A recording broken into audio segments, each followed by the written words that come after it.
How were you born and what was early childhood like for you? New York City native, born and raised in Jamaica, Queens. Growing up was fairly okay. I feel that coming from parents who migrated here in the early 80s, my mother from Colombia, my father from the Dominican Republic, they came here for a better life and they attempted to do so. They had me. They separated when I was 6 years old. That took a financial strain on, my mom. Obviously, it was just me and her. I am the only child. I have brothers and sisters from my father's side. And around the age of 6, when they did divorce, my mom had started working for the New York City public school system. She was a substitute teacher. What was your relationship like with your mum? Very close-knit. We would argue and fight. I wasn't too much of a headache. I want to say she definitely instilled a lot of morals, values, respect, and just she tried her best. She had to do mom and dad duties. A kid growing up in New York City, your clothes are everything. So having the latest Jordans or the latest winter jacket, the best book bag, all that stuff mattered. It was a part of your character growing up. And when I would ask her for things, it was always a 50-50. It had to be for a birthday or a Christmas, or she got her taxes. And, once I hit high school, I realized that I kind of wanted my own money. And in order to do so, I needed to find a job. The only jobs that would hire you at 14 and 15 are maybe grocery jobs or supermarket jobs.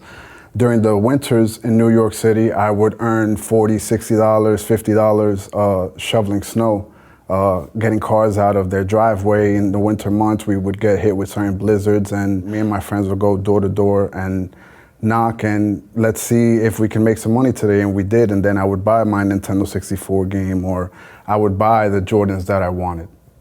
So you're always quite driven to succeed? Always driven to hustle. What was your path through education like? I got accepted to John Jay College, which is one of the most prestigious criminal justice schools in the US. Upon being accepted to John Jay College of Criminal Justice, I started to work at LaGuardia and JFK Airport as a transportation security officer for the Department of Homeland Security, which was back then in 2006, a fairly new agency post 9/11. I was only 18 years old, and having a federal agency job at that age was something that I was very proud of. I juggled that and I did school part-time. Coming out of school one day, one of the recruitment officers for Department of Corrections was handing out the exam, and if you went to John Jay, the exam was free. He had pulled me to the side and asked me how old I was, what I was doing. I let him know I was a TSA agent. He said, well, that's good, but if you want to make some real money, you should join the Department of Corrections. And he showed me his W-2, his pay stub at the time. And mind you, I'm only 19, 20 years old. I believe his biweekly check was $4,000. So I said, sign me up. So you were excited by it? I was excited. In a sense, I didn't ever want to be a cop per se, but I felt that corrections was a odd way of getting into law enforcement where, yes, I'd be in one of the most notorious jails in the United States, but I'm not out here fighting crime or chasing people through project housings, and there's not a risk of me getting shot at. So I kind of said, being that I'm 21, if I do this would be a great intro. So from the age of 21, I became a New York City correction officer, and I was stationed at Rikers Island. Growing up in New York City, what is the reputation that Rikers has? Growing up in New York City, Rikers is the hub and holding facility for detainees that have been accused of committing a crime. So when you get caught within the 5 boroughs, the 5 counties of New York City, Queens, Manhattan, the Bronx, Brooklyn, and Staten Island, you will probably end up on Rikers Island. Rikers Island holds currently about 10,000 inmates, but when I was an officer there from 2009 to 2014, the population was double that, I believe. getting acclimated into the academy, learning rules and regulations, and you hear officers and their tall tales saying, hey, you can't trust these inmates, these guys are out to get you, you have to be very mindful, you have to be very strict, and you're just there to watch them and be a high-paying babysitter. And for over $100,000 a year, that sounds like a pretty good gig until you actually go there on your first day. At age 21 as well. At age 21, which I believe I was probably the youngest person in my graduating class. That class started with 350 recruits, and I believe 80 or 90 of them decided that they couldn't handle their first day and their first introduction on-job training. What was that first day like for you? How are you feeling? You walk in and the first thing that hits you is the smell. It's a very odd smell of like, I didn't know what I was smelling, but people would say that's just blood and just chemicals that they clean the blood with. Violence is very, very high in all buildings on Rikers Island. During roll call, I hear an alarm and everyone starts to scatter. That alarm means that there's an incident going on in a housing area. Being that it was our first day, we hear the captain scream. All recruits do not respond to the alarm.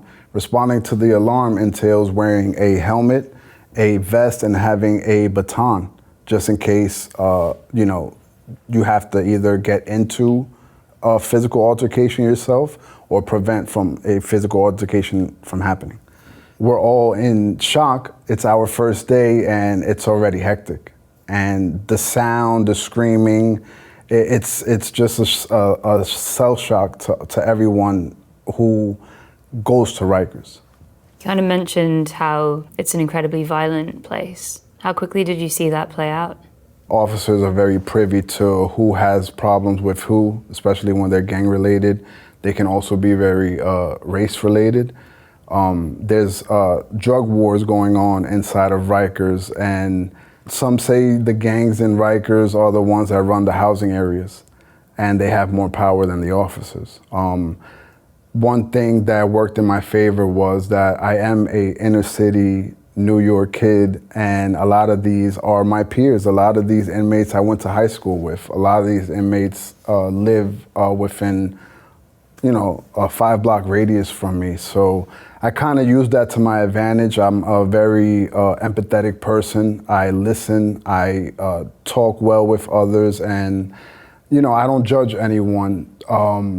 Throughout my time on Rikers though, for the first 2 years, I would say, randomly I would get approached to bring in contraband, and I wouldn't be the only officer that gets approached to do so.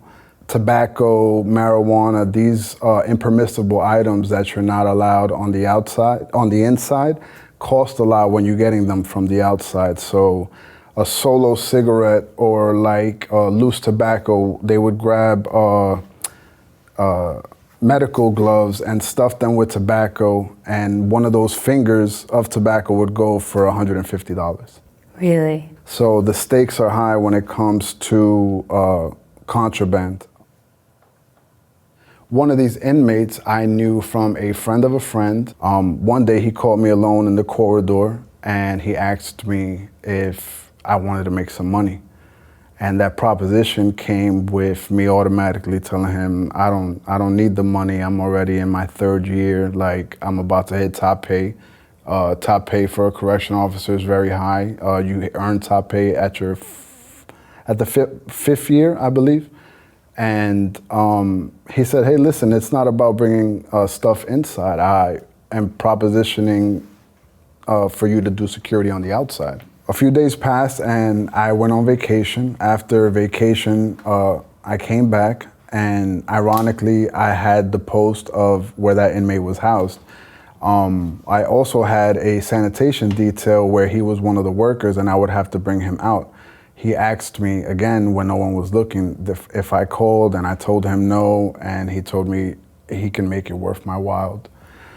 Another couple days passed and I've been very pensive. I started to think back in the academy, something that they instilled was your integrity and how these inmates will try to buy your integrity. again, the impermissible items that you can't get on Rikers go for high value. And this inmate had a certain status already. He was a well-known drug dealer outside in New York City, and even inside in Rikers, he was well respected by staff alike and his peers. He was of, Dominican descent, just like I am, and he also tried to play that card too, which a lot of the Hispanic inmates try to play.